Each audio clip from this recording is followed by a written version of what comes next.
Hi, I'm Carol Kino, and I'm going to share with you some of the fascinating things I learned about the forgotten heroes of American feminism while researching my first book, Double Click: Twin Photographers in the Golden Era of Magazines.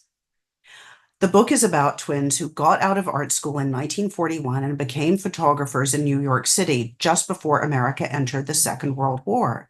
One twin quickly became the only woman on staff in the Condé Nast studio. She was hired just after Irving Penn, and her sister freelanced for all the career girl magazines that flourished in the 1940s. That is actually why they were able to have careers so quickly. There was a burgeoning career girl industry waiting to embrace them. Marketers cared about what young women thought and what they wanted to buy.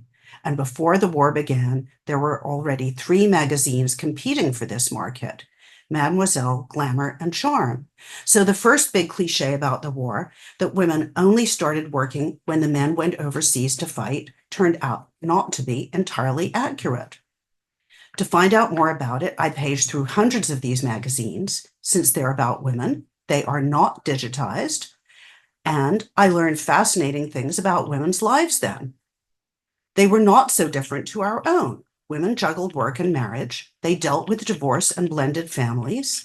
They were also much savvier about sexuality than I had imagined.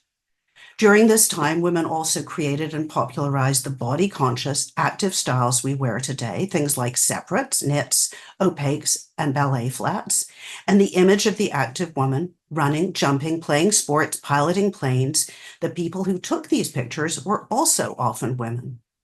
Then this woman suddenly disappeared and became the suburban mom. How did this happen? Reading these magazines, it was pretty obvious. I'm also going to discuss the fact that people issued warnings about this at the time and were ignored, so perhaps we can learn from this history now.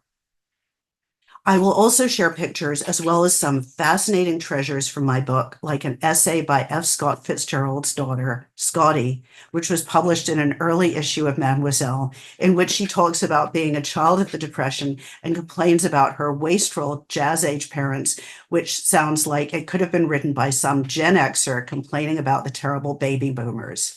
So what can I say? History repeats itself. I hope you will join me, and I look forward to our time together.